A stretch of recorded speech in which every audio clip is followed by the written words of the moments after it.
Hari ini kita akan berkongsi satu lagi resipi, iaitu serunding daging dengan bunga kantan, atau dalam bahasa Inggerisnya meat floss and torch ginger flower. Bahan-bahan yang diperlukan adalah 300 gram daging kisar, bunga kantan 4 batang ataupun 400 gram, bawang putih 4 ulas, bawang besar 3 biji, halia 2 inci, kelapa parut yang berwarna putih setengah biji, santan kita akan gunakan setengah kotak, ataupun cili bor 3 sudu makan, sedikit minyak dan juga asam jawa dalam lebih kurang 1 sudu kecil. Bahan rempah yang diperlukan adalah setengah sudu teh kunyit, 2 sudu teh rempah serbuk, 1 sudu teh jintan putih serbuk. Dan untuk bahan-bahan perasanya adalah 2,5 sudu makan gula, 1 sudu makan garam dan 1 sudu teh stok air. 3 biji bawang besar telah dibuang kulitnya dan dipotong nipis-nipis. Bawang putih dan halia juga telah dibuang kulitnya dan dipotong nipis-nipis. Bunga kantan kita akan keluarkan kelopaknya satu persatu begini. Dan buatlah sehingga semuanya habis, ya. Dah sampai bahagian yang dalam nampak yang macam ni, kita cuma buat macam ni saja. Keluarkan macam tu.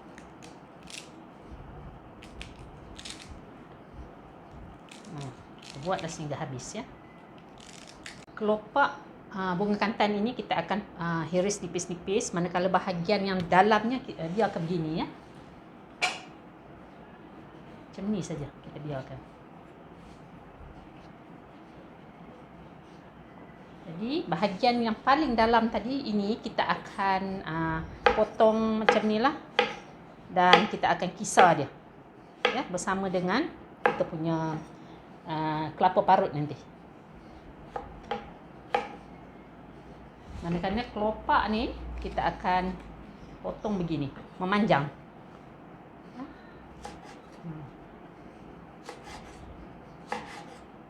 Potong nipis-nipis, memanjang. Lepas tu kita orang kata sengitkan dia sikit, slanting, ya.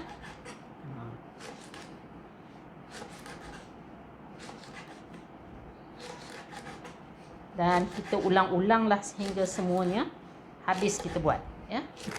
Kita kisar kelapa parut yang setengah biji tadi tu, dan bahagian tengah lengkuas kita kisarkan air air yang kita rebus daging tadi, ya.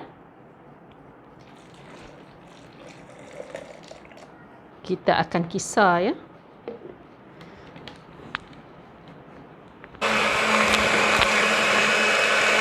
Inilah hasil kelapa yang telah kita kisar tadi, ya, bersama-sama dengan bahagian tengah bunga kantan. Kisar hancur, ya. Jadi kita bolehlah mula memasak.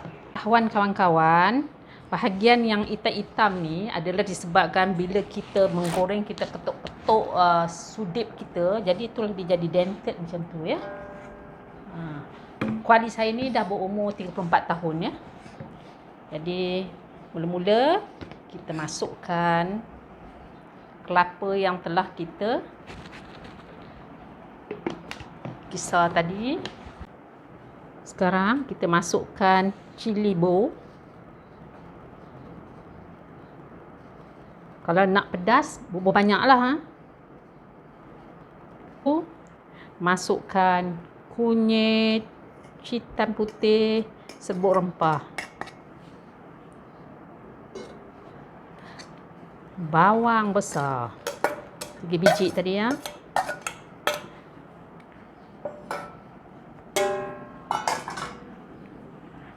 Bawang putih halia,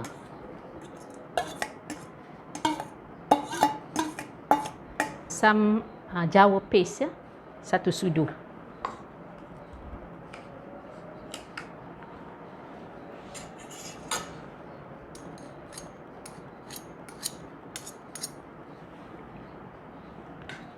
Dan kita gaul-gaul lah. Kita bubuh setengah kotak santan tadi ni dan kita gaulkan lah ya.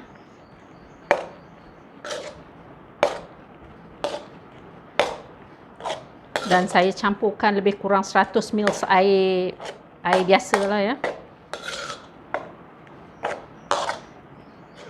Okey. Dan akhirnya kita bubuhlah daging kisar yang telah kita rebus tadi ya.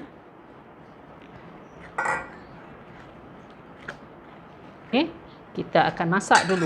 Sekarang serunding kita dah mendidih ya, macam ni ya. Jadi bolehlah kita masukkan bahan-bahan untuk menyedapkan kita punya serunding ini ya, iaitu gula, garam dan stok ayam ya, kita masukkan.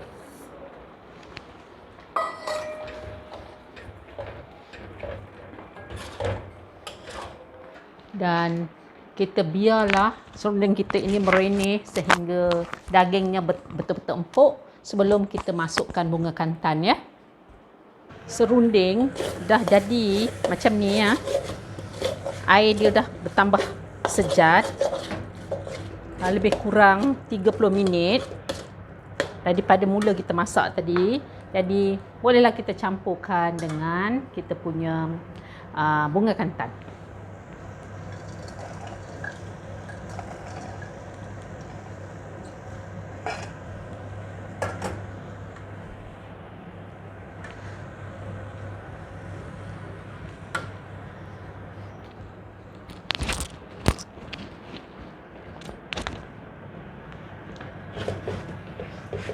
Gaul-gaul lah ya, supaya semuanya sebati.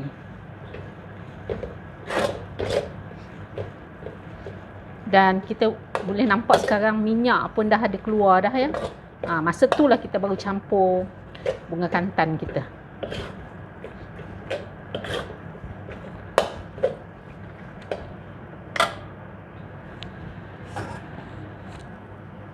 Okey, kita bubuh keseluruhan bunga kantan bagi habis.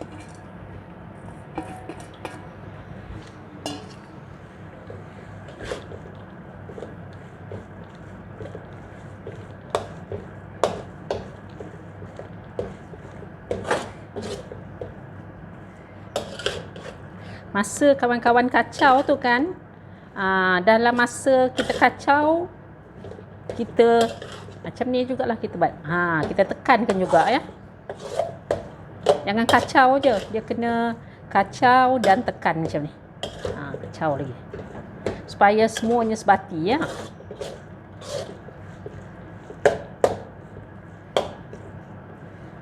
Ni yang bunyi bergaung ni adalah cooker hood saya sebab masakan ini makan masa yang lama. Jadi kita punya kawasan dapur ni jadi panas ya. Ingin mengucapkan ribuan terima kasih juga kepada Annie dan Razak kerana sumbangan mereka kepada rakaman saya pada hari ini. Inilah hasil serunding daging bunga kantan ataupun meat floss torch ginger flower yang telah kita buat tadi. Kita memerlukan masa selama 2 jam untuk mengeringkan serunding ini walaupun daging telah kita rebus terlebih dahulu selama setengah. Jadi masa untuk membuat serunding daging bunga kantan keseluruhannya adalah dalam masa 3 jam daripada persiapan bahan-bahan, merebus daging dan juga memasak serunding. Dengan itu saya harap kawan-kawan dapat mencuba resipi ini ya. Rasanya amat sedap. Dan dia boleh bertahan seminggu kalau kita simpan di dalam peti ais, dan apabila kita nak makan, kita panaskan kembali dalam microwave. Sehingga bertemu di video yang akan datang. Saya ucapkan terima kasih kepada kawan-kawan kerana sudi mengikuti YouTube channel ini. Kepada kawan-kawan yang masih lagi belum subscribe, silalah subscribe kerana ianya adalah percuma, tidak memerlukan apa-apa bayaran dan kawan-kawan dapat mengikuti video-video saya seterusnya. Dengan itu saya ucapkan ribuan terima kasih sekali lagi dan jumpa lagi. Bye-bye. Assalamualaikum warahmatullahi taala wabarakatuh.